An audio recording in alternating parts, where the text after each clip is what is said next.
Welcome back, everyone, for a early morning, well, relatively early Friday morning. Joining me this morning is the one and only Richard. Good morning, Richard. How are you? Morning, Paul. Good. Just back from my swim, so I'm feeling good.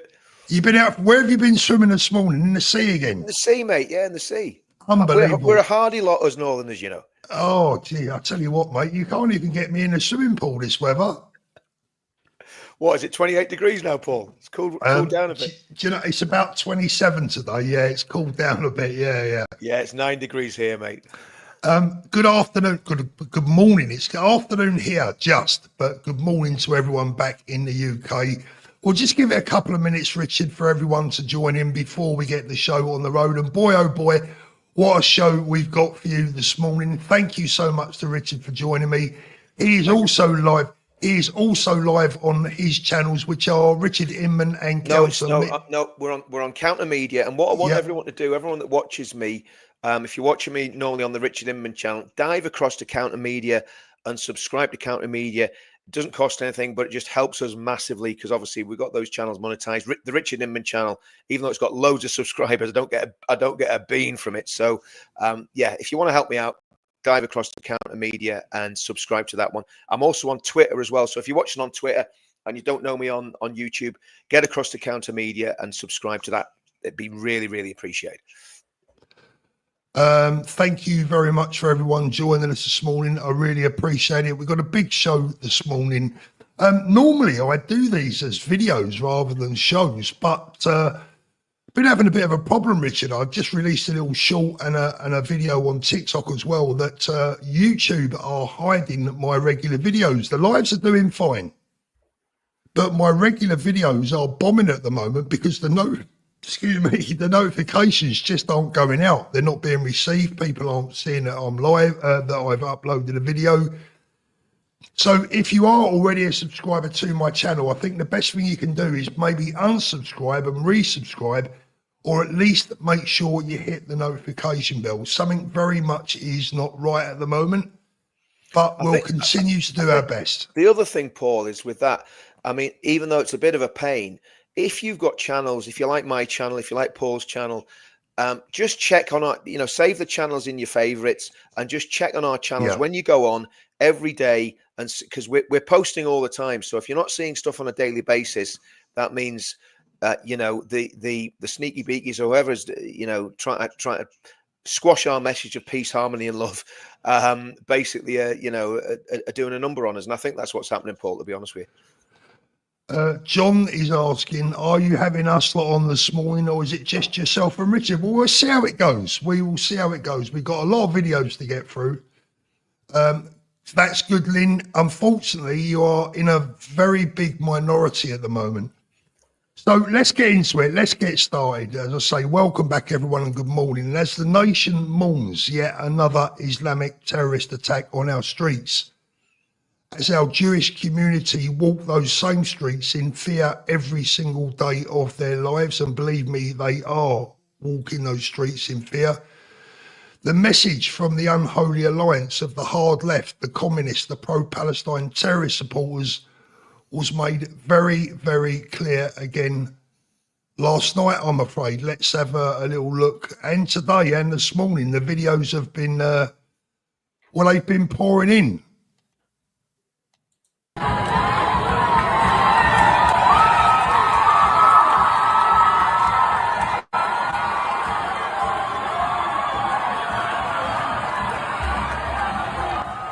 This is last night, Richard. I know. Absolutely unbelievable. Absolutely. Yeah.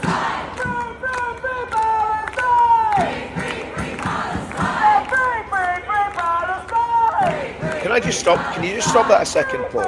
Yeah, absolutely. Because if I don't comment straight away, I'm getting to the age now where I forget what I was going to say. Do you know what I mean? Yeah, no, fine, mate. But I mean, you imagine if you're a Jewish family and you're in that station, there's just been a massacre, right? Or an attempted massacre. 2 people have been murdered, others injured, and thankfully the jihadist has been eliminated by the police.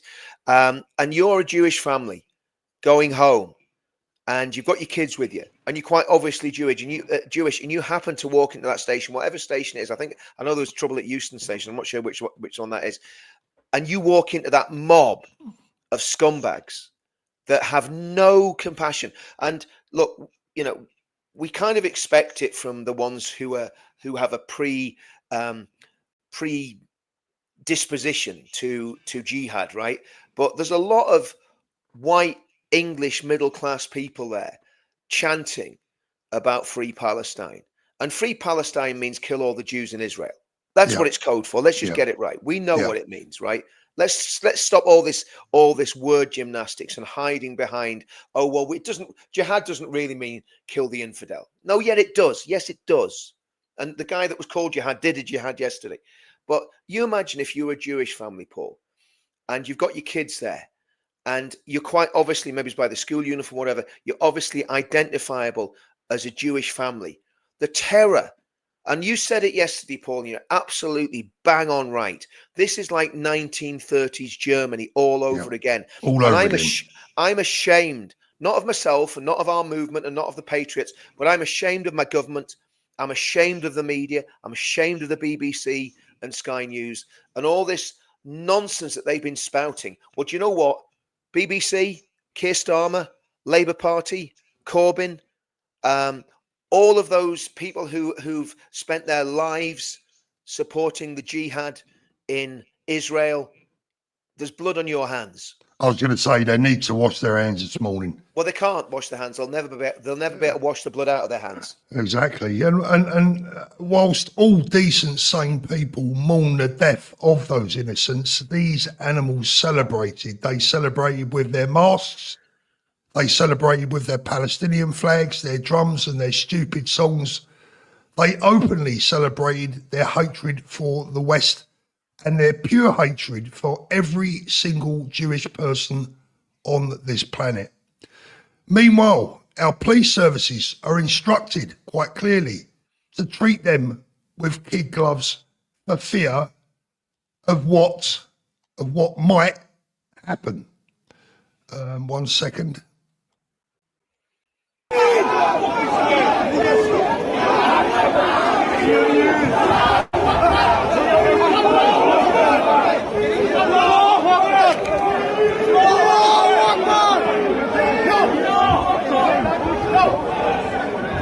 All peaceful giving speeches and then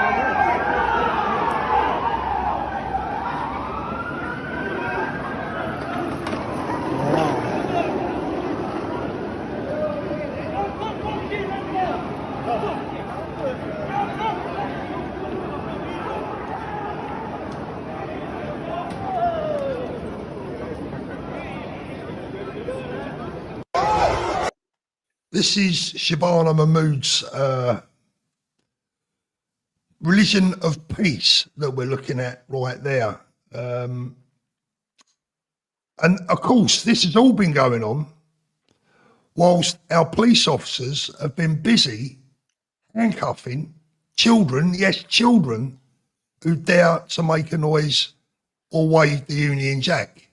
Peaceful. Taking the door. Anyone now? yes, they open their good day as well. The reason everybody's around.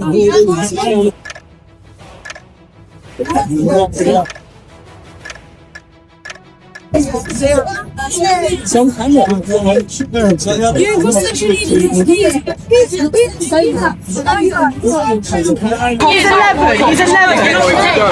Are you trying to target me or something?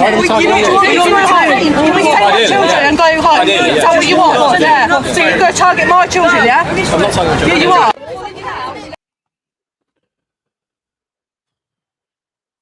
Blimey.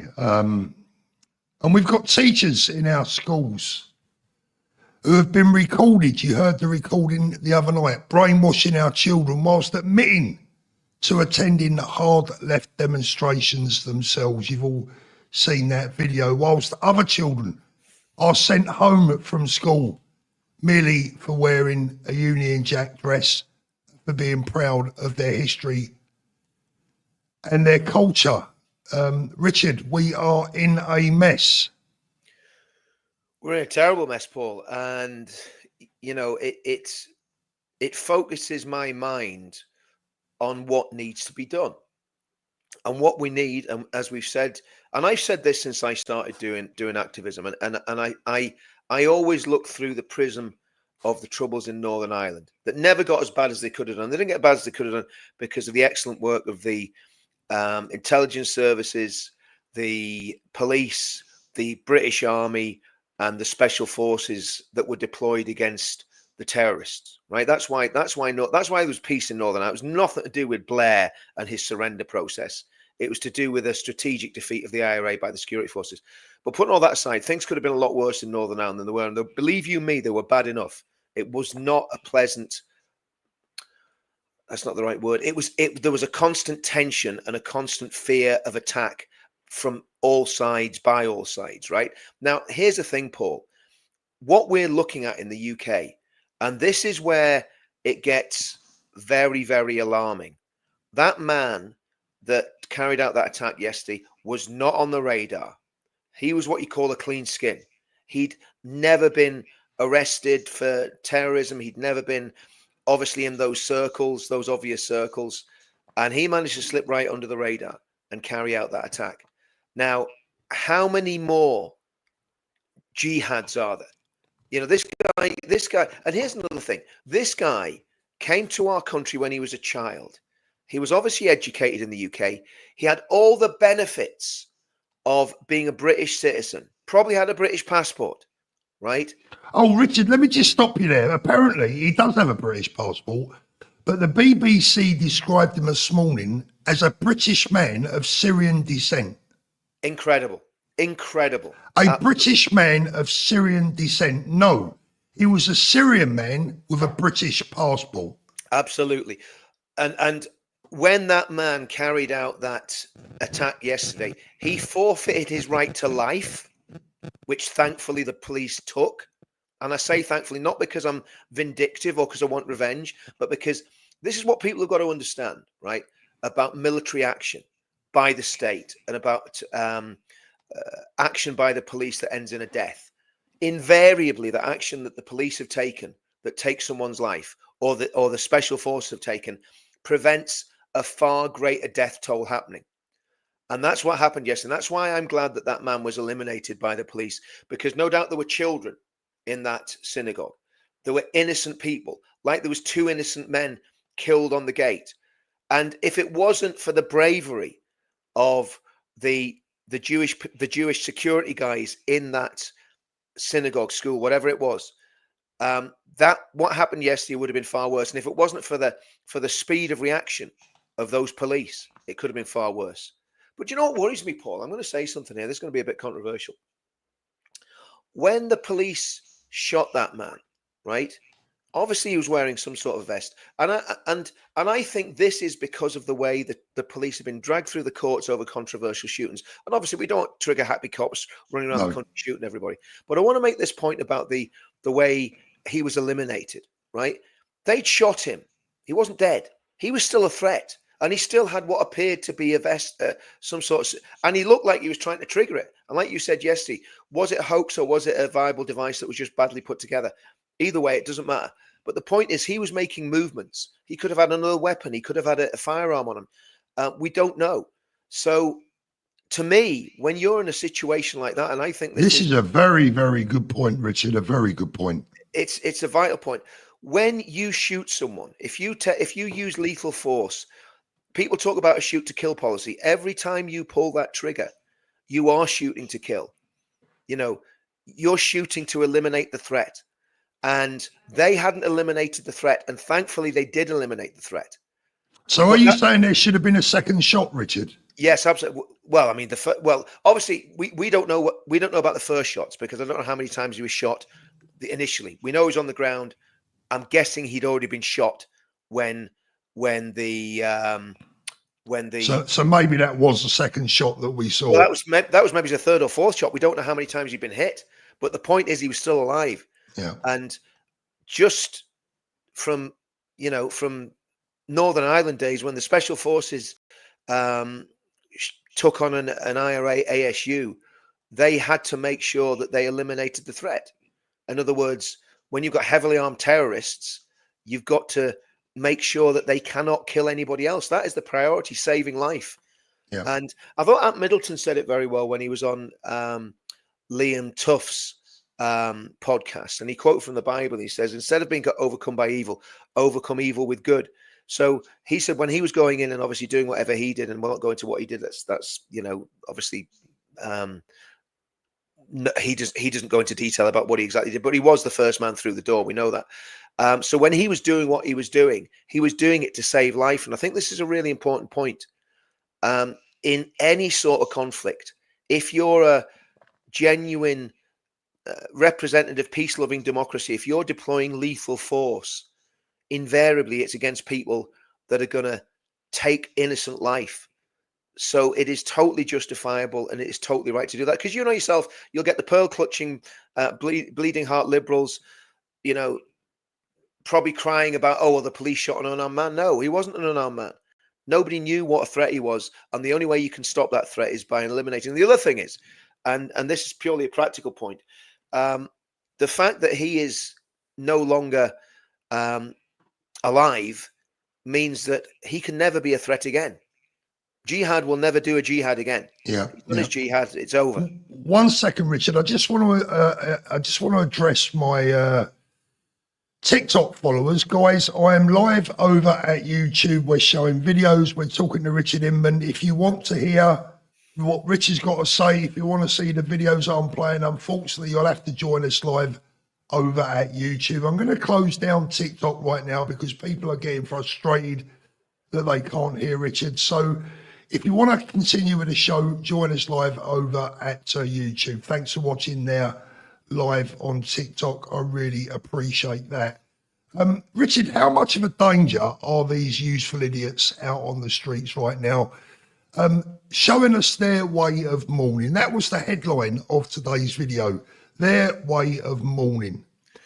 And after a year of us being told that we need to show more tolerance, that we need to have a heart for these people, that we need to understand what's going on in the Middle East, how dangerous are these people? They're not useful idiots, Paul. They're dangerous.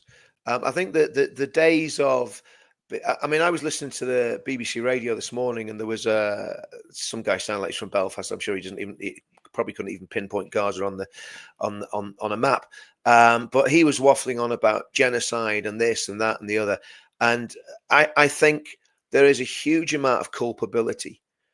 Keir Starmer is culpable when he recognised what he called the Palestinian state, which is nothing more than a heap of rubble and a few terrorists at the minute. Let's get it right. When he recognized the Palestinian state, he signed the death warrants of not just those two Jewish gentlemen yesterday, but of many, many more people. Because what the narrative is, and this is very, very important that people have got to understand this. What the narrative is now, Paul, is that anybody who supports Israel is a legitimate target. That includes the British state, because despite Starmer's cowardice and Starmer's pathetic gerrymandering and allowing for the sectarian vote to overtake his thinking, despite all that, there are still close ties between Britain and Israel, and there always should be. And our Jewish friends, as we know, many of them have dual nationality. Many of them have family and friends and have homes in Israel. And the tragedy of all this is, Paul, because of these scumbags that are going out on the streets. And listen, it doesn't wash. Do you know what? One of the things that really annoys me are the Capo Jews. If anyone doesn't know what a Capo Jew is, in the concentration camps, the Capo Jews were basically Jews that collaborated with the Nazis. Because they thought they were going to get an easier time of it. That's exactly what some of these scumbag, I'm not going to name them because they'll probably sue you, but some of these scumbag journalists that you see on GB News that are Jewish by birth, attacking Israel, attacking the right of Israel to defend itself against these terrorists. Most of them are left-wing, driven by far left ideology, and they're actually traitors to the nation of Israel. They're traitors to their own race and their own religion. So those are the real useful or dangerous idiots. They're not even useful; they're dangerous idiots. So I think they're extremely dangerous, Paul. I think we're living in a situation where the next thing it'll be a church, the next thing it'll be a school, and let's just get it out there, because the truth of the matter is that's what's going to happen. And what we've done That is the fear. Pardon? That's That the is fear. the fear. Yeah. You know, and sadly, Richard, it's almost certainly the reality. yeah. Let me just bring this in. Susan Wright says, "Hi, can you tell me why the government aren't banning this? It's so disrespectful." Well, I tell you what, Susan, why don't we let people better qualified than me and Richard to answer that question? Salam alaikum. Good morning, everyone, and thank you to the leaders and elders that have afforded me this opportunity to speak to you personally. The reason I'm speaking is to underline my commitment on behalf of the organisation to protect all the communities across the West Midlands. And in particular, I want to underline that message to your good selves and your congregations. And that's very, very acute to me, having seen some of the scenes that have played out elsewhere within the United Kingdom. That of course was after the Southport issues last year, but let's carry on. I think it's Eid Mubarak. Thank you, Kate. It's Eid, it's a really important time for the Muslim community. So I just wanted to ask you, So's Yom Kippur for the Jewish community. how you and your family actually celebrate Eid. We all go to the mosque in the morning. You have something sweet to eat in the morning, and then it's a day you spend with your family, visiting family and friends. It's a day of celebration. Hajj is so important, and many people will be coming back from that. Well, Hajj is one of the 5 pillars of Islam. Every Muslim who can afford to do so once in a lifetime is required to go to Mecca, and many of your constituents and people across the country have been going to Mecca to perform pilgrimage, and they're returning now after Hajj. But Ladies and gentlemen, the Mayor of London. with visas, and obviously, you know, if we are able to come in and form a government, I think we're going to have to increase the quota. Have you picked this up as well? The Saudi government has reduced the numbers of people who are able to go to Hajj from this country. So many who want to go, who can afford to go, And it's can't such a go. big and important thing that there's a real frustration that people are not being able to go. So anything we can do to lobby the Saudi government to get more places for British Muslims Don't forget the music in the background as well. would be appreciated. Because it's Eid, it is also a time, I think, where all of us are able to celebrate the, you know, incredible contribution that Muslims have made to our country. We see it in business, we see it in culture, we see a better Britain. One of the things that is coming up over and over again is Islamophobia. And, well, you can see the stats, you can see the numbers rising, particularly since October the 7th. Although we shouldn't fall into the trap of thinking that before October the 7th, this was all heading in the right direction. It's been... So on October the 7th, over 1,000 innocent Jewish people were murdered. And he's talking about Islamophobia. far too high for far too long. Clearly, we need to just say over and over again, Islamophobia is intolerable. It can never, ever be justified. And we have to continue with a zero tolerance approach. And I think there's more we can do in government. There's certainly stuff. And he did, didn't he? Yeah, well, can you just pause that there? Yeah, sure, Richard. I think that sentence where he said Islamophobia is intolerable. Let's just take the phobia out of that. Yeah. Yeah. Much more robustly than it is at the moment. What I'm hoping, Kira, is your experience as a prosecutor means you'll be thinking about the strategy we can use to make sure we take action against those who break the law. There's a massive impact on people and their lives, their feeling about being able to walk around their own, communities, their streets. You'd think he'd be talking about the Jewish community like this, wouldn't you? Not Lola. With the music, the sad music in the background. And What excites me, though, is I've been campaigning across the country. We've got so many Labour candidates who are Muslim, who are Hindu, who are Sikh, who are Jewish, who are Christian. I think, our candidates are the most diverse we've ever had. It's the best team I think the Labour Party has ever put forward for an election. But look, this is a time of... He's a funny guy. that's brilliant. Should we play that bit again? That's worth a replay, isn't it? Hold on a minute. best team I think the Labour Party has ever put forward for an election. But look, this is a time of great celebration, and I do say Eid Mubarak, my friend. And Susan, was it Susan that asked that question? I mean, look, at the end of the day, I think the real answer lies here, doesn't it? Islam, my own religion, like a lot of practicing Muslims, my faith is the most important thing in my life. It is the absolute driver of Not British law, not keeping the peace, not looking after the nation, but a religion. everything that I do. I feel a very strong calling of my own conscience, and my conscience calls me to God. That is how. And we know what your conscience tells you because we've seen you on the marches. Islam, my own religion, like a lot of practicing Muslims, my faith is the most important thing in my life. It is. Richard, I've seen enough. There's the answer to the question, isn't it?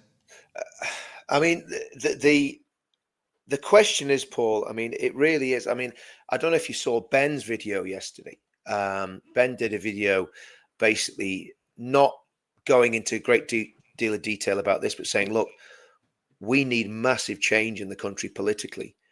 And this is the thing that really worries me, Paul. Reform are riding high in the polls at the minute. They're on 33, 34%.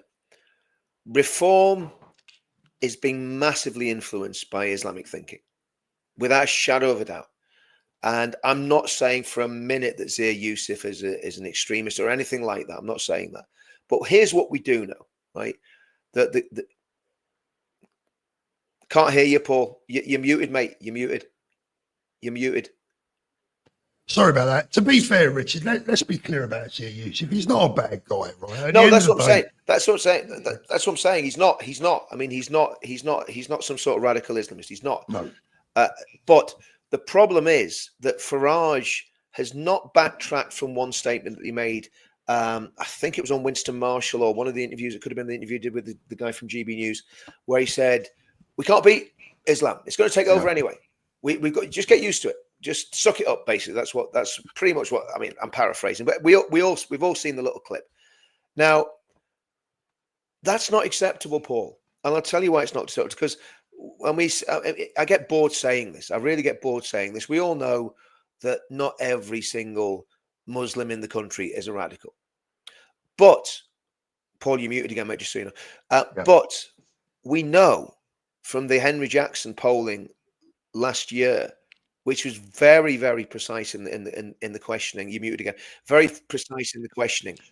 32% of Muslims in the country, minimum of 32%, want Sharia law. We know that for a fact. Over 50% want any depiction, any images depicting Muhammad in the UK to be banned. Now, and there's loads of other stuff. There was stuff about, more than 70% didn't believe that that Hamas were responsible for the atrocities on October the 7th, and on it goes. I mean, we don't have to go over that. 42% of the mosques are Deobandi, 8% are Salafi, and there's another 2 or 3% that are different sort of extremist branches of Sunni Islam. That's not even counting the Shias.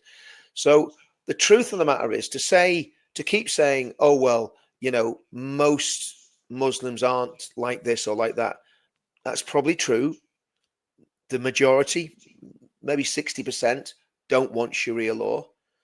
But it's safe to say that the majority of mosques in the country are certainly on the very conservative spectrum of Islam, which is what militates towards this sort of behavior. So it's like a sort of, it's like a gateway drug, isn't it? It's like, people start smoking weed and then they go on to something else. Then they ended up, heroin addicts.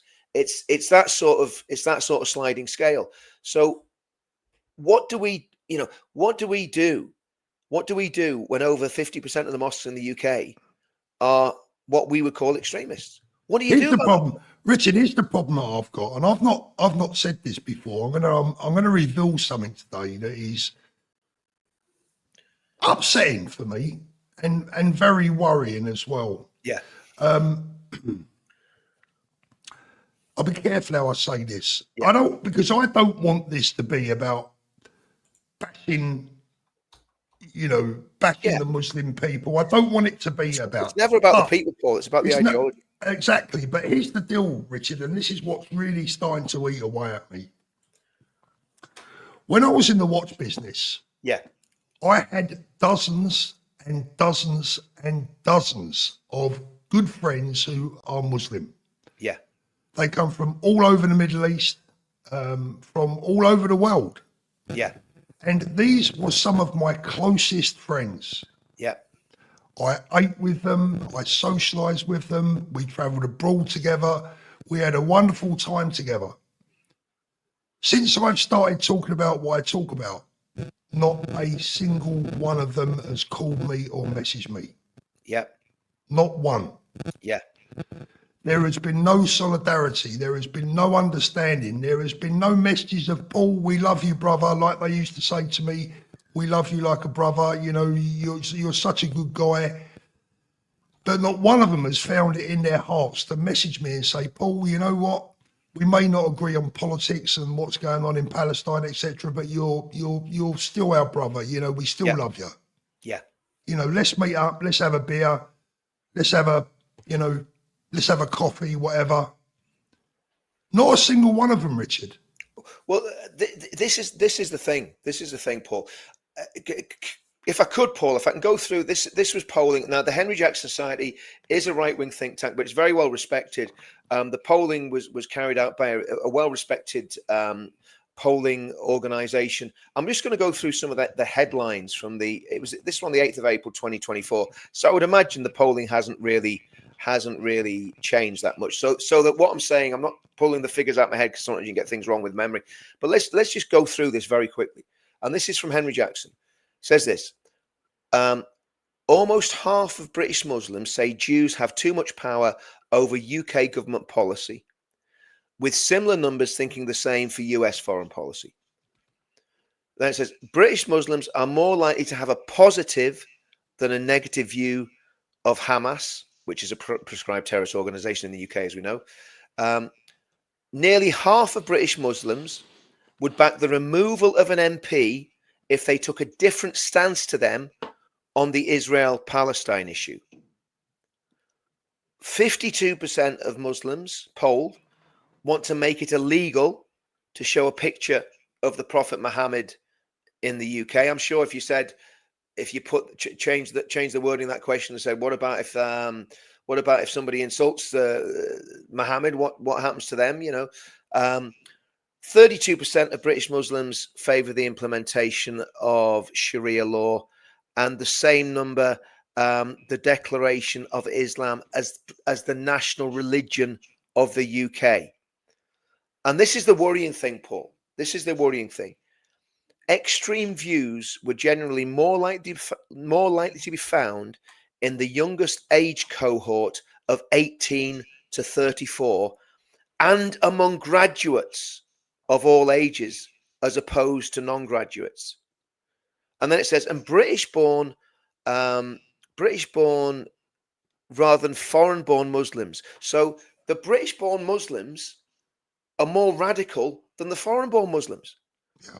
I mean, you know, and it just says that this is suggesting that integration is not working, etc., etc. So, you know, these aren't things that have been, you know, spewed out of you know, some Islamophobe's brain, right? I don't believe in Islamophobes, by the way, but you know, this is polling, and I've looked at the polling data at least since 9/11, possibly before it, because I've been on this for a very, very long time, probably longer than anyone in the movement. And the reality is that the polling and the thinking has not changed, and in fact, in a lot of cases, it's got far worse. Yeah, and it's going to be getting worse, isn't it? Because people are being radicalized. Well, Paul, that's what I was going to say. This was before and this is what people have got to understand. The danger, and Paul, I am a free speech absolutist, and I'm never going to say that I don't want the BBC talking about this sort of stuff. But what I want the BBC to do is talk about it in a balanced way. And they don't talk about it in a balanced way. The BBC coverage of what's happening in the Middle East and in Israel is always skewed against Israel. Always. They've even put out things that are completely untrue. I don't know if you remember the one about the hospital bombing, Yeah. where they said it had been struck with a missile. Yeah, it had been struck with a missile. It was a Hamas missile that misfired. You know, so all of this sort of stuff is adding into this Well, febrile atmosphere. we seen proof of that this morning, Richard. Don't forget, this guy named Jihad was a British man of Syrian descent. Yeah. No, Yeah. he came to the UK when he was 6 years old. Yeah. That does not make him a British man of Syrian descent. It makes him a Syrian with a British passport. Exactly. Exactly. Let me just get through some of the new members. Thank you, Susan, Roger, Spellbinder, and Murder of Crow. Thank you very much. Really appreciated. And Rachel UK also thank you. Maureen says they shot him knowing he had a bomb on him, not knowing if it was a dummy. What if it was real and the bullet hit it? Exactly the point. Well, they're probably better shots than that, to be fair. Grey 007. James O'Brien talking about Islamophobia this morning. Well, what would you expect? The man is an enemy of the state. And LBC are right up there now with the BBC, as far as I'm concerned, with their hard left, pro-Palestine, anti-Israel array of broadcasters. We should start to boycott all of LBC's sponsors and advertisers. I agree 100%. Thank you, Phil. World War III has started and it's an insidious psychological warfare. Blimey, there are two long words there for this time of the morning. Technology and media are tools governments are facilitating and enabling these crimes. Phil, next time you write a message like that, my friend, I think I'll get Richard to read it out. They're long words for me. Thank you, Corinne and Mark Bowen. I really appreciate the support, and you too, Alison. Look, Richard. Yeah, can I just say, Paul? It's just a technical fire point. away. It's not to do with the conflict. Anyone that's leaving super chats on my channel, massively appreciate it. Keep doing it. Paul can actually pick them up because they should be. I think they're appearing in Paul's I pick them chat all up, side of things. So if you're leaving super chats there, we will get through them all. And again, thank you for that, because obviously it just helps us do this, because as they say, time is money, and we spend a massive amount of time researching and talking on these videos. So I do appreciate everyone that supported me with that. Richard, my appeal last night on my late night live stream, I just couldn't go to bed last night without having something to say. And the message last night, really, from me, was to our Muslim communities across the country is now is the time to start showing some solidarity. It's time to start stepping up to the plate. We keep being told that the vast majority of Muslims stand with us and with the United Kingdom, but I'm afraid I'm not seeing much evidence of it. Well, Paul, the truth of the matter is that the polling would say something different. Unfortunately, the polling would say something different. And again, I would imagine when you're doing a poll, if a white pollster's, phoning up or knocking on the door of a Muslim lady or gentleman, ask them questions on some very, very spicy issues, I would say a lot of them probably wouldn't be completely honest in what they're saying, because I think that happens with all polling. You don't want to come across as an extremist or as a nutcase, so you're going to try and be more moderate than you probably really are. But even with all that being set aside, the polling that I've just went through there, Paul, and like I say, this has been done for years. We're in an extremely difficult situation. Let's just put it that way. We're in an extremely difficult situation. I think there are solutions, there are answers, but again, we need a government that's got the will to do the things that need to be done. And I think, when it comes to Islam, the UAE, Dubai, I think, been the prime example, seems to manage to keep a lid on these people. But to do that, they've got to pass some very repressive laws. Now, this is the thing that I think needs to be addressed by whatever government gets into power next. Those laws, sadly, should not apply to Hindus or Sikhs or Jews or Christians or atheists, because the laws that would probably need to be passed would be things like banning Sharia courts, banning halal slaughter, banning halal halal food, banning extremist preaching in mosques. Now, that must be applied just to Islam, and I'll tell you why. Because the reality is, why should Sikhs, Jews, and Christians be penalised for extremism that's coming from one religion? And if there are moderate Muslims, and there are, we know there are. We've got friends who are moderate Muslims. Shohab's a prime example of, but Shohab gets more abuse from his supposedly own community than he does from anybody else. He's, we've got loads of well, look at Lubna. Look what happened to Lubna. Lubna's a prime example. And I've got a lot of ex-Muslim friends and people who are moderate Muslims who are absolutely terrified. I think I've told this story before, but I'll tell it again. When we first started the veterans group in 2017, there was Bangladeshi woman. I'll not say where she was from or what her name was, but she got involved in the movement, and because she realized we were against all extremism, and that's what we were very clear about what we stood for. And she messaged us into our group, and the last message she sent us said, "I can't do this anymore. My brothers have threatened to kill me. I have to stop." And we didn't know her full name. We didn't know her real identity. She kept that hidden, which was very wise. And we don't know what happened to her. We genuinely don't know what happened to that woman. She could, for all we know, she's been taken back to wherever. And so there's a very real sense of intimidation, especially of women in these very conservative communities. What do they call that program that was on?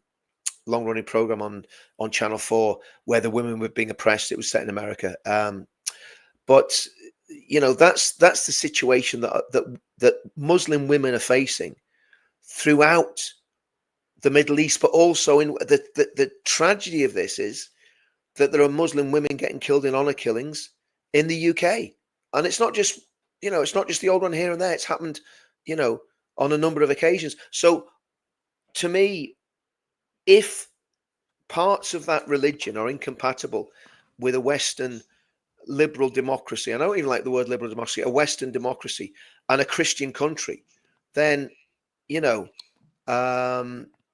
if you rub the fur the wrong way, it's the cap that's got to turn around, Paul. Do you know what I mean?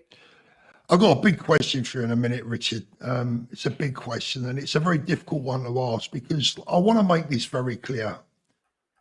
And I think I know that I speak for Richard as well when I say this, but we're not looking for confrontation. We don't want confrontation. It's the last thing that we want. We want peace, harmony, and happiness, and we all want to live together.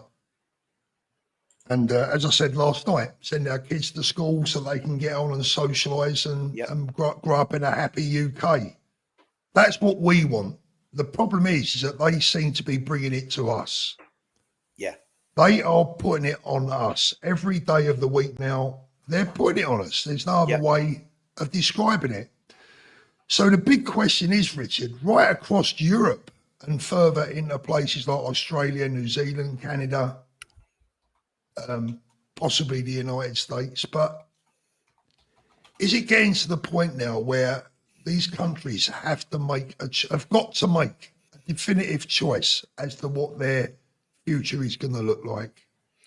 Oh, I think absolutely, Paul. I think absolutely. I mean, I think the reality is I think this is where Christianity comes into this. There's Christianity is a very safe religion, despite what people tell you. This is why I get annoyed when people say, "Oh, well, extreme Christianity is as bad as Islam." No, it's not. Because if you're extremely Christian, you're like Jesus. If you're extremely Muslim, you're like Muhammad, right? That's just the reality of the situation. Put those two personalities next to each other. There's no comparison. One was a paedophile murderer and whatever else you want to stack up his crimes, and the other one was someone who preached peace, healed the sick, and then died for the sins of the world. So that comparison, I've heard it so many times, a completely false comparison. But here's the thing about why Christianity is important in all this. Whether you're a Christian or not, it's not the issue. But even what we call cultural Christianity, which I think our movement is very big on, you're commanded to love your enemies. Now that is a very, very difficult thing to do. when people have really done me wrong, my initial reaction is you go from naught to homicide in about 30 seconds. And then you hear that little voice in the back of your head saying, love your enemies. Yeah. And that is, I'm sure that has kept me out of prison. Right. But that, if you do that on a national scale, so let's say we have a real problem with, I don't know, a certain sect, right, of Islam that is very, very extreme. You've still got to deal with those people with compassion, with love. And I know a lot of people won't want to hear this after a terrorist attack, but that doesn't mean you're soft either. So if it comes to the situation where we have to say, okay, if you're living in this country and you want this country to be ruled by Sharia law, well, we're going to ask you to leave. We're actually going to give you money to leave. We're not going to put you on cattle trucks and haul you off to internment camps.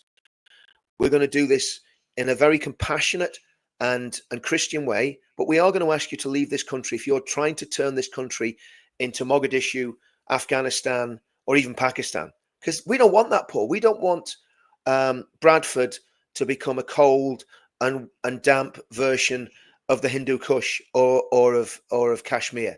We don't want that. We just don't want it. And unfortunately, that's what it's become. So, and you know what, Richard? I think this is the problem as well. I don't actually think that the Muslim youth would want that. They're too used to the way of the Western lifestyle, the cars, the bits and bobs they get involved in. Go on. Sorry, Paul. Let me just take you back to the Henry Jackson report. Yeah. Extreme views were generally more likely to be found in the youngest age cohort of 18 to 34. Among graduates, so these are the most educated people in the Muslim community, among graduates of all ages. Now, you could really do a deep dive into that and I might actually do another video on that because it's worth revisiting that, I think, because again, look, Richard, I understand the statistics and I heard what you said, but I think deep down, would they really want all the women dressed in burqa? No, because they like looking at them.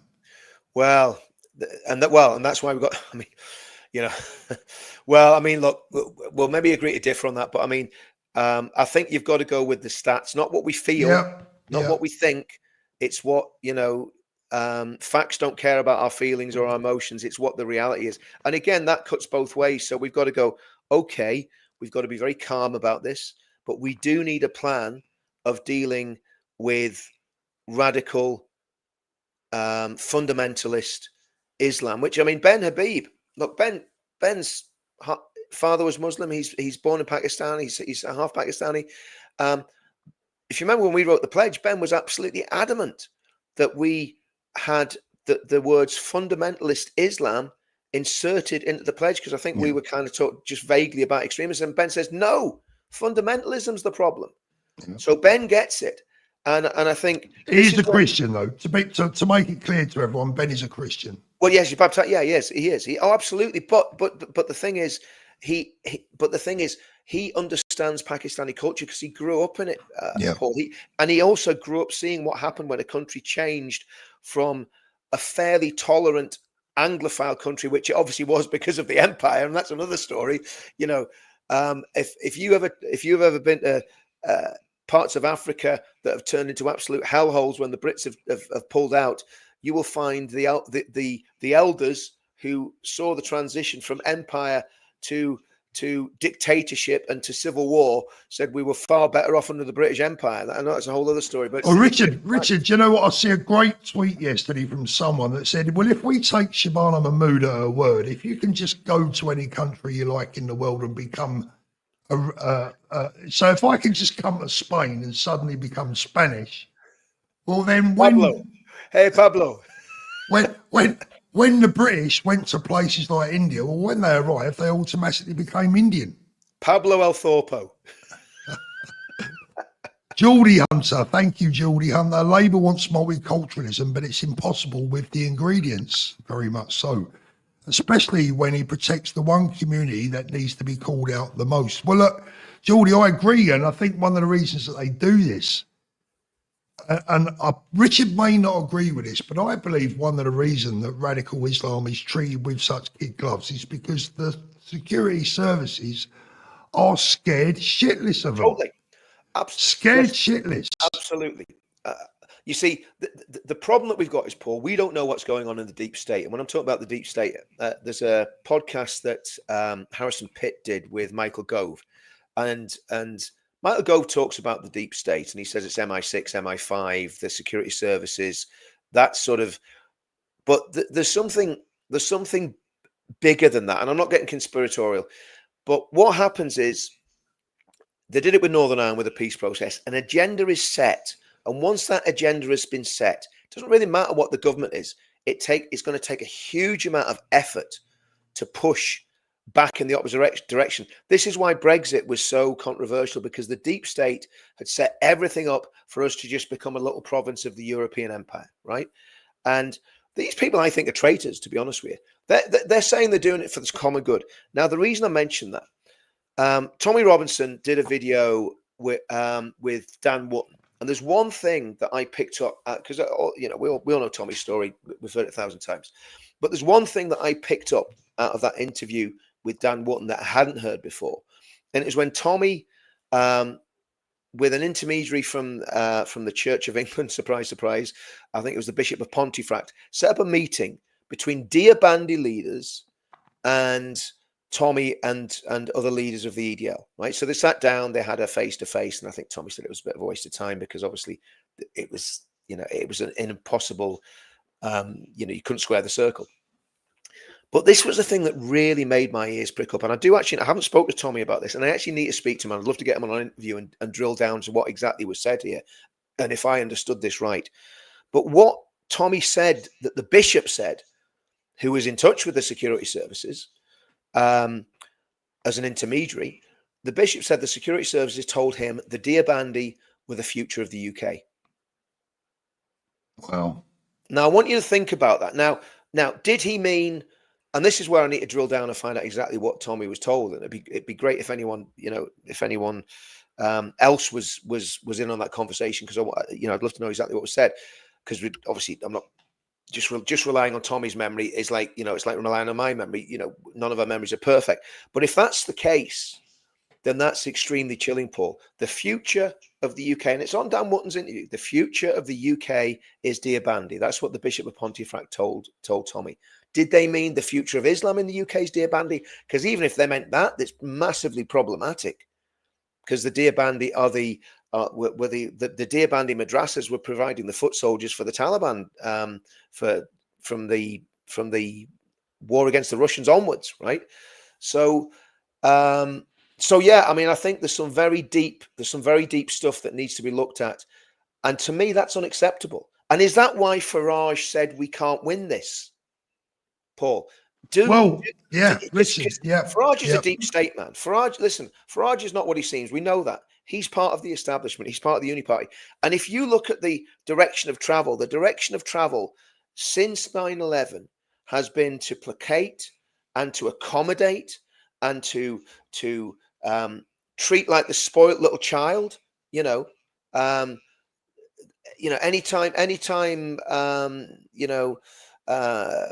Mohammed, spits out his dummy and starts kicking and screaming. In fact, anytime there's a tea attack and people are killed or injured, the first thing that almost comes out of any prime minister's mouth is we must do everything we can to protect our Muslim friends from right-wing extremists who don't exist. So these are massive questions, right? And I think the reason that we're probably getting heat from the state and from the deep state ourselves is because we're asking the wrong questions and we're coming up with the wrong answers for them. But I think we're asking the right questions and we're coming up with the right answers. The game is up in many respects, isn't it? I mean, it's up. Let me get through a couple of these. Let me push back on that quickly, Paul. I don't think the game is up, right? Because for them, I'm talking about the game is up for the authorities trying to hide it from us. Because we all know, and these are why these really deep strategic questions need to be asked. Because I don't want my country to even have a Dear Bandy Muslim majority, let alone to have the country run by the Dear Bandy in 50 years' time. I'll be dead, you'll be dead, but our grandkids and great grandkids won't, and that's why I'm doing this. I'm not doing this for me. I could just have a nice, easy life now. You could as well, Paul. We could have a lot easier life if we weren't involved in all this. Yeah. But to me, it's our seed is what we're doing this for, you know. Absolutely, Richard, and there's no other way of putting it. You're entirely correct. Jackie, thank you, Jackie. Richard, quite a lot of these supers are coming through on your channel, I believe. Well, thanks to everyone that's doing that. That's massively appreciated. Really appreciate it, guys. Watched AY audits last night. He followed the coach from Canary Wharf, dropping migrants off to hotels at 3 in the morning. They made 3 drop-offs, one across the road from a school. Going to be the next tragedy. Oh. Kelly Russell, thank you, Kelly. If the government can't keep the relatively small Jewish community safe, how can they keep the entire UK safe? Jews are fleeing the UK when they came here for safety. It's beyond shameful. Absolutely. And thank you very much. I really appreciate that. If we could pivot back to the Jewish community, Paul. I mean, I you know, a lot of people say they have a lot of Jewish friends. I genuinely have a lot of Jewish friends. You know, I stay with, you know, my friend Ian. You know, invariably when I come across, and Ian's a tough guy. He's not a pushover. He's not easily scared, and he's not scared. But Ian's saying that him and all his friends are thinking, do we move? Do we go?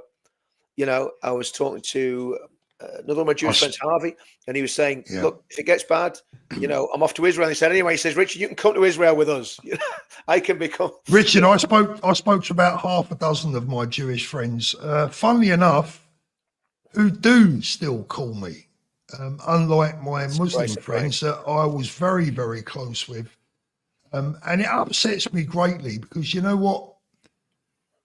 There were some lovely friends there that I miss. I miss them as people. I miss their friendship and their warmth. I don't suspect any of them of being involved in anything nefarious. I believe they're all good people with good hearts. But why are they no longer calling me? Exactly. When I've never ever said or done anything bad toward or about their community, we've just highlighted the dangers. And if we're gonna continue to live in peace together, these issues need to be sorted. Tim Jacks, a good friend of mine from down there on the south coast, says Ant will not win. Ant will not win. Only 35% of Londoners are now seen as, I guess you'll say, indigenous British. I'm not so sure, Tim, and I'll tell you why. I think there's plenty of people that you may not class necessarily as indigenous British that will vote for Ant, because this is now, for me, it's not about race. It's never been about race. No. Ever. Look, Ant's going to get the Black Christian vote if he plays this right. Ant will get the Black Christian vote without a shadow of doubt, and we'll do anything that we can to help him do that. I don't care. You know, I'll be honest with you. I hope Ant stands as an independent, which he's pretty much said he's going to do, because that means what should happen is if Ant stands as an independent, then UKIP, Advance, SDP, Conservative Party, Reform Party should all get behind Ant Middleton. Nobody should stand against him. If Ant's going to stand as an independent, he should have a complete free reign on the right. And I think if he had that, it would make a massive difference. And, you know, I believe he'll be able to get the Jewish community certainly supporting him, Hindus, Sikhs, quite possibly the Black Christian community if he plays his cards right. And also, you know, let's see these moderate Muslims put up or shut up. If you're moderate and you want law and order in your town, vote for Ant Middleton. You know, you know, Ant comes out of Dubai, so Ant's not an Islamophobe. You know, I mean, come on. You know, so there is no reason why Ant couldn't actually win that that election. And you know, it's like people have said this about Advance. Advance hasn't got a chance in the next election. Well, let's just wait and see. You know, we're 4 years out. We're 4 years out. Mm. Yeah, it's a culture, not a race. It's not about race, but it is to them.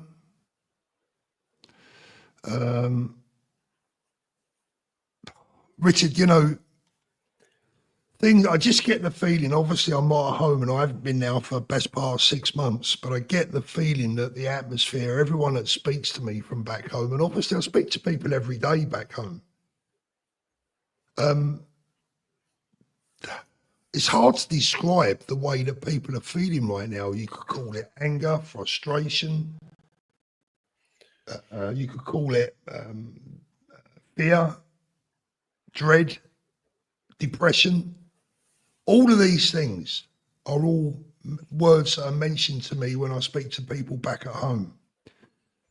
Where is the government must know this. They must feel it. They must sense it. The polls are telling them it quite clearly. Keir Starmer is by far the most unpopular Prime Minister of all time. So the question is, what are they going to do to reverse it? And this is why, with all due respect, making Shabana Mahmood Home Secretary was frankly taking the piss out of us. Absolutely. Absolutely. It was taking the goddamn piss out of us. Totally. And did nothing to firm up social cohesion, but in fact sowed more division, because the fear levels get higher, the resentment gets higher, and of course, to me, in my opinion, and it is only my opinion, but I'm entitled to have it, it emboldens those that we saw out on our streets last night. Why would those pro-Palestine protesters fear our law when their Home Secretary is one of their own?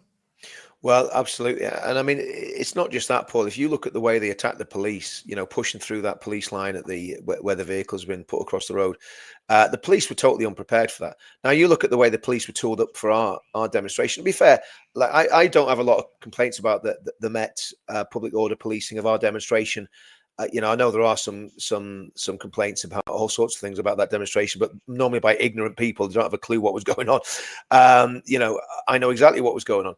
So I think, but the reality is, if those cops last night had riot shields and batons and, you know, everything else that they would have needed to stop those people breaking through the police lines, those people wouldn't have got through the police lines.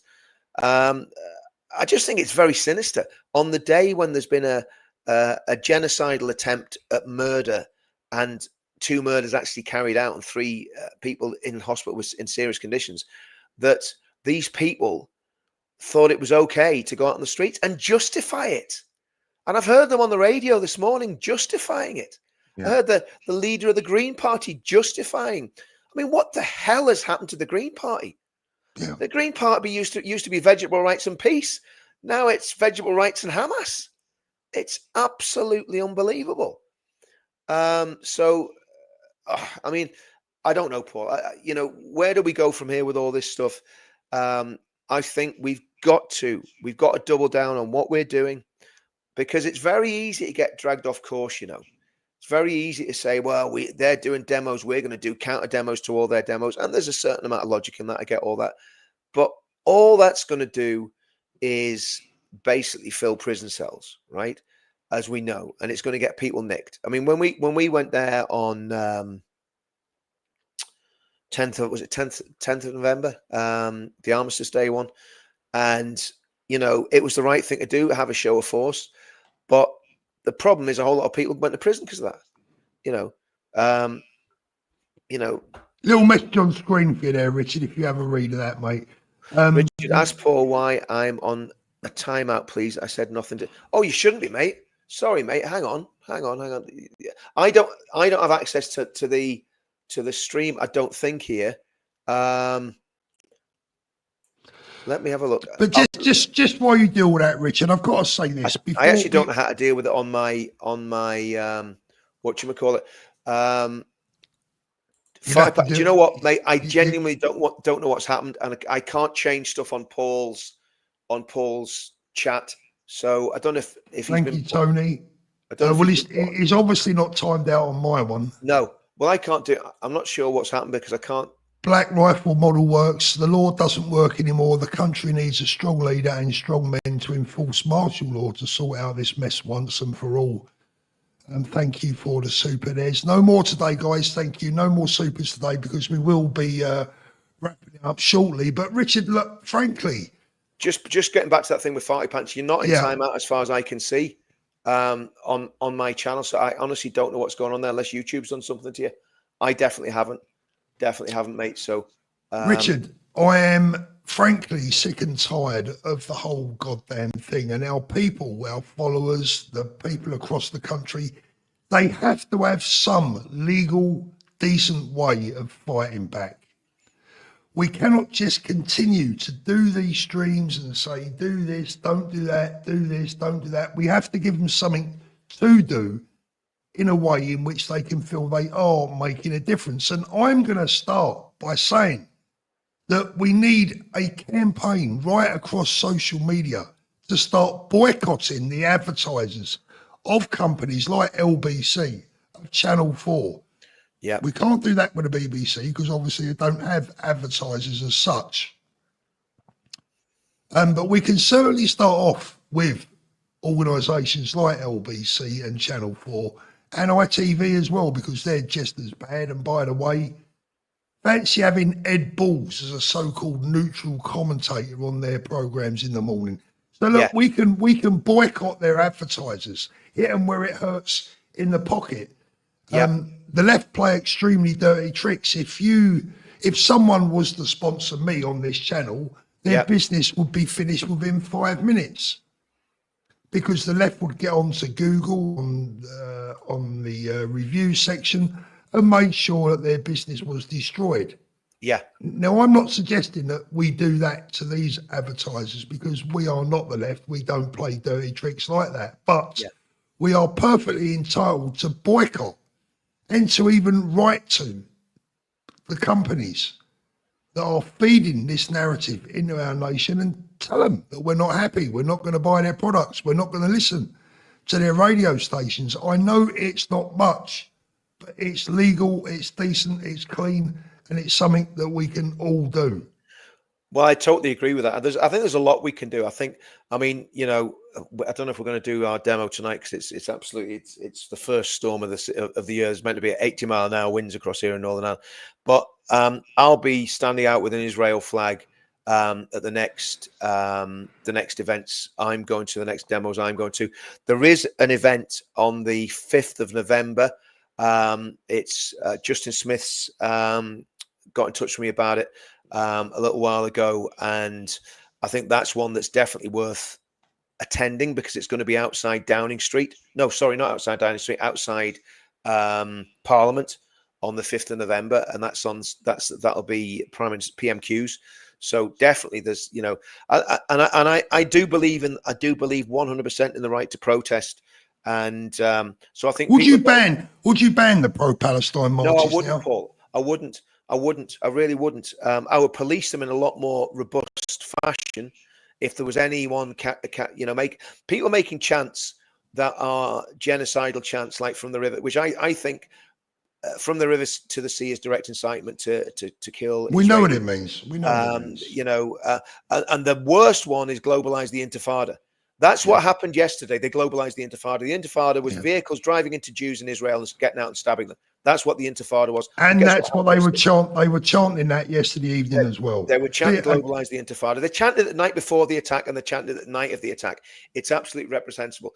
I think when it comes to right to protest, I believe in the right to peaceful, legitimate protest, as long as there's not being direct incitement to violence. But I think we're getting to the stage now where, and this is where I am going to change my stance slightly, right? So that vile, disgusting middle class, I don't even know what he is. What's his name? The rapper, the horrible, grubby looking rapper. Oh, Bob Vylan. Bob Vylan. He's in Manchester, I believe, in a couple of weeks. Is he? Well, do you know what? Maybe there should be a counter protest outside his. You know, maybe we should play them at their own game. Yeah. Counter protest. Get in touch with the venue. Say we don't want him here.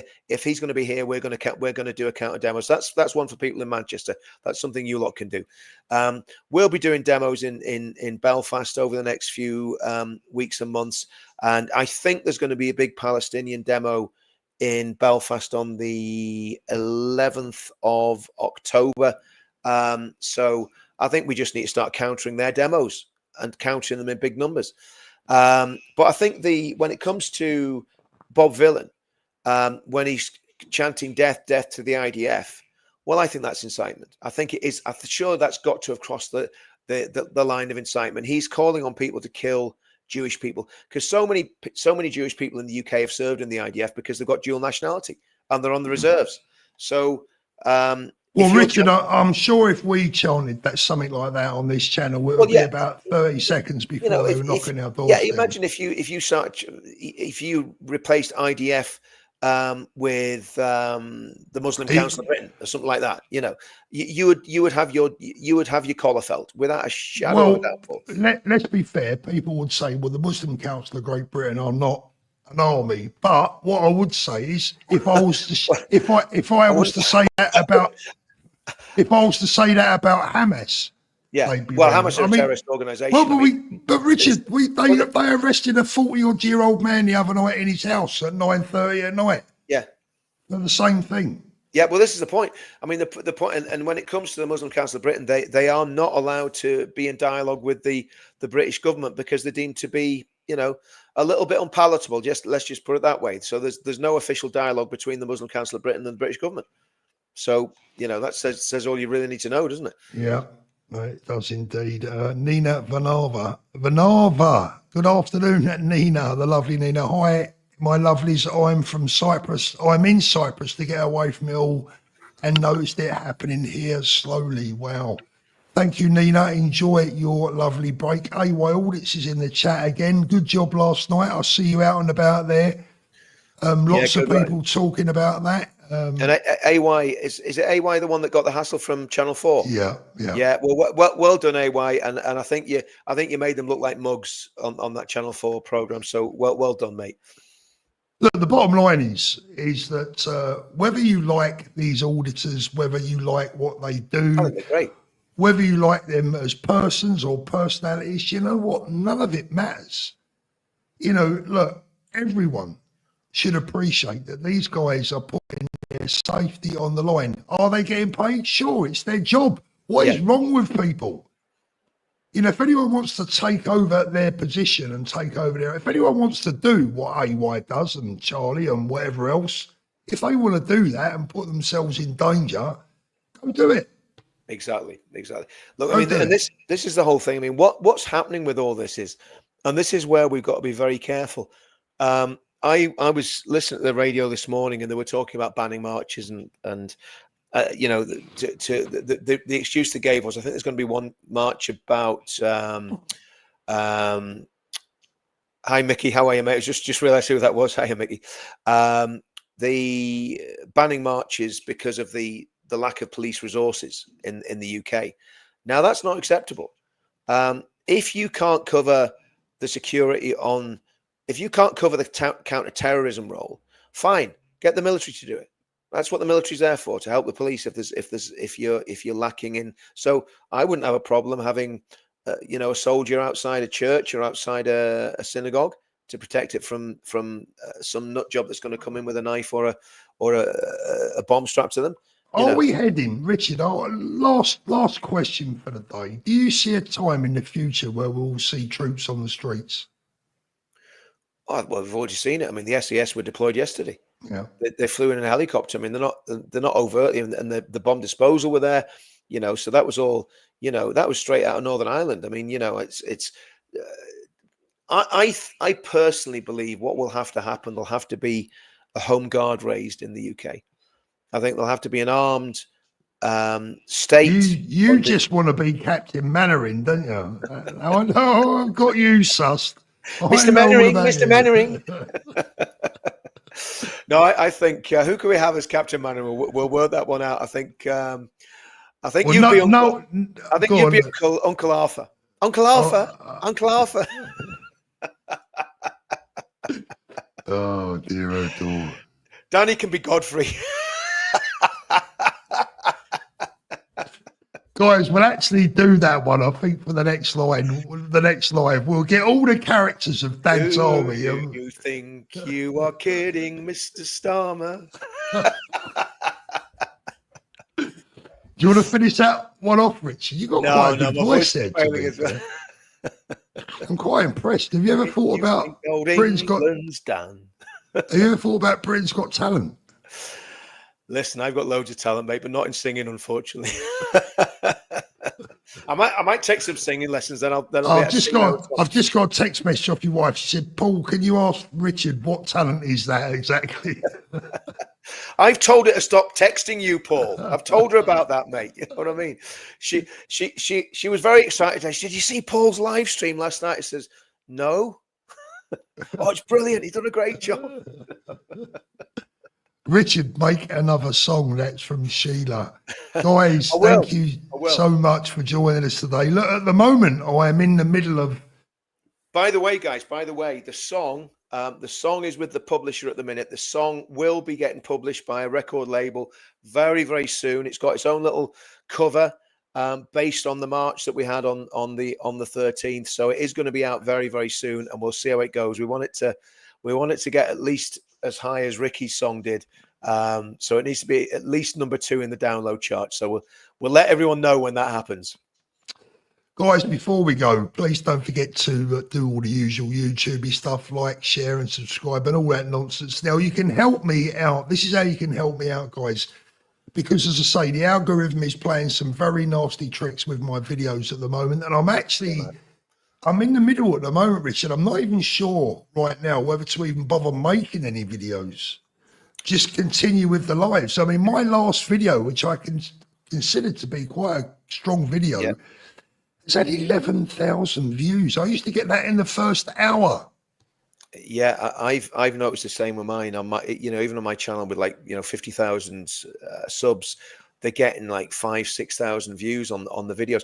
Now, interestingly, this is where there's obviously some sort of political interference with YouTube, because when October the 7th happened, I was making some really strong videos, and they were getting hundreds of thousands of views. They were absolutely smashing it, and I think that's because of what had happened, and because obviously there was maybe some lobbying going on saying, look, we need to show how evil and dark this was. I don't know. It just seemed very strange. Maybe it's because it was the mood of the time, but I think there is strange stuff going on with YouTube and Twitter. None of it makes sense, the way that you see some people get elevated. And let's get it right, a lot of people can barely speak a sentence and they're getting hundreds of thousands of subscribers, and I'm going, something wrong, man. I've got a message here from one of my American friends. His name is Ali.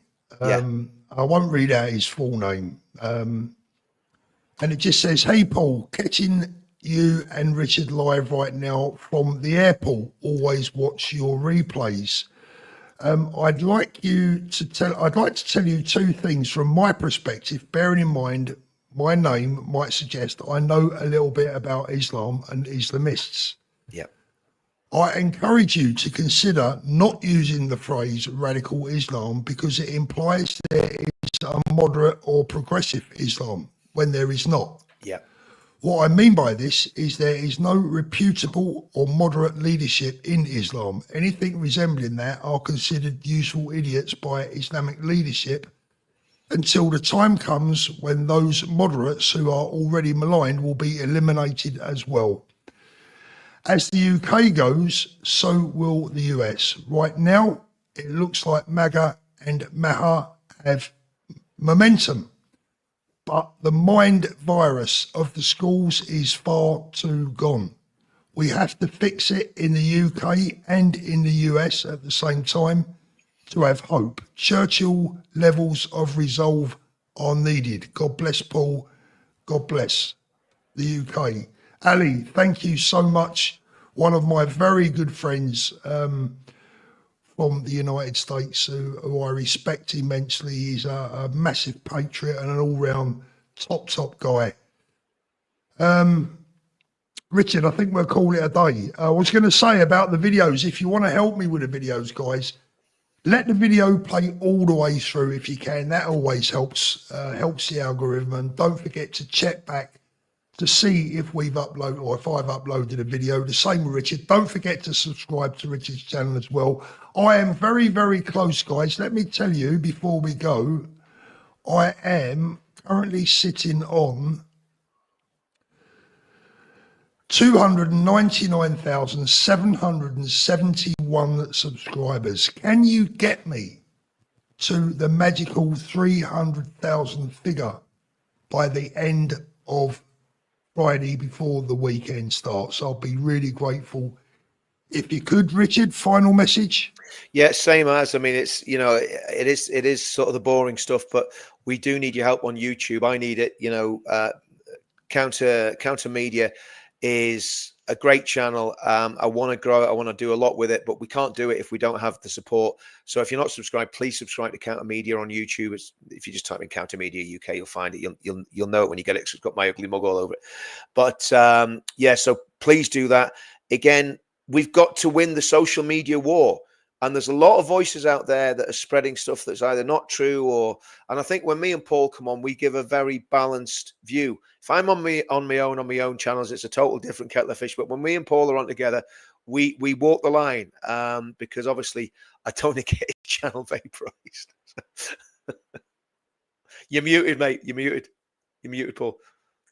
It's not just that, Richard. I like to try and be as fair and as balanced as I possibly can, whilst giving viewers what's in my heart. And I've never ever pretended to be right about anything or everything. I'm always willing to learn, always willing to listen. I'm a humanist. I love other human beings. I don't want to see anyone getting hurt. I want peace. I want all of those things. But everyone's patience comes to a breaking point. And for me, that's the point where we're at now. We need other communities now to step up to the plate and put their arms around us. We've been putting our arms around them for a very, very, very long time. Now it's time to see if they're willing to repay the compliment. The only thing I would say, if anyone tries to put their arms around you and they've got wires sticking out of their jacket, don't let them do it, right? Paul, listen, mate, if anyone tries to put their arms around me on a Friday night in Benidorm, you can guarantee they're pissed. Well, do you know what my wife did say about the stream last night? Because she said it was one of the best ones you'd done. She said, you know the difference between you and Paul is, Richard? I says, go on then. I thought she was going to say that you were better looking, me and you would have fell out there. But she said, Paul's got real empathy, where you just get angry with everybody. Horses for courses, mate. Do you know? She's a good judge. You know what, Richard? She's a good judge of character, your wife. Well, she certainly is, mate. She's a good judge of character. Not about that whatsoever. That's what she said. Let's have a little last comment of the day. Linda D, I would love to see you, Paul, and Richard in the same room one day. Lol. Linda, you'd have to pay for that. You'd have to pay for that. Right, guys. Not sure we'll be back next. As I said, I'm going to continue with the lives. I think what we'll do, Rich, just to break it up a little bit, you know, please God, we have a day of some kind of normality. Where we're not talking about some horrific, monstrous, attack or something the government's done to screw us all over. I mean, it's just, it's grim at the minute. But you know what? I'm positive, Paul. We've still got our voice. We've got Advance UK. God's on our side. We're on the right side of history. I love that that top that Sarah was wearing with, right side of history. We're on the right side of history on the back of it. There's some good people coming through here. Do you know what? Dan Wotton, right? Paul's on Dan Wotton's yesterday, and Dan Wotton goes, "Oh yeah, Paul was. I watched Paul yesterday. He was on with Sarah White and these two other geezers, but they're all great." I thought, these two other geezers. Thanks, Dan. I've got to tell you, I am a massive fan of Dan's. So am I. I think he's great. I think he's a great guy. I mean, Dan, Richard Inman, just so you know. You know what it is, Rich? He's worried about getting his channel done. Well, that's what it is. Because I'm sitting there, I'm thinking, why is it only Paul has me on his channel? Des, last one of the day, definitely. Thank you, Des. What do our politicians gain by creating this situation? I'll give you it in one word, Des. Well, two: money and power. Yeah, that's it. Money and power. Oh, they're dogs. They're dogs. I mean, we need a clean sweep, and that's one for another. We've got another 2-hour conversation on that one, so we'll not do that one now, Paul. But there's so much. We'll try and make the next live a little bit more light-hearted. Don't forget, we've got to come up with the characters for Dad told me. I've got 1 or 2 ideas. We'll see how it goes. But we'll be back soon, guys. Have a great weekend, and we will see you soon. Look after yourselves, and as always, look after those beautiful children. They are the most important thing in our lives. Have Uncle a lovely Arthur. weekend. Uncle Arthur. Get out of here.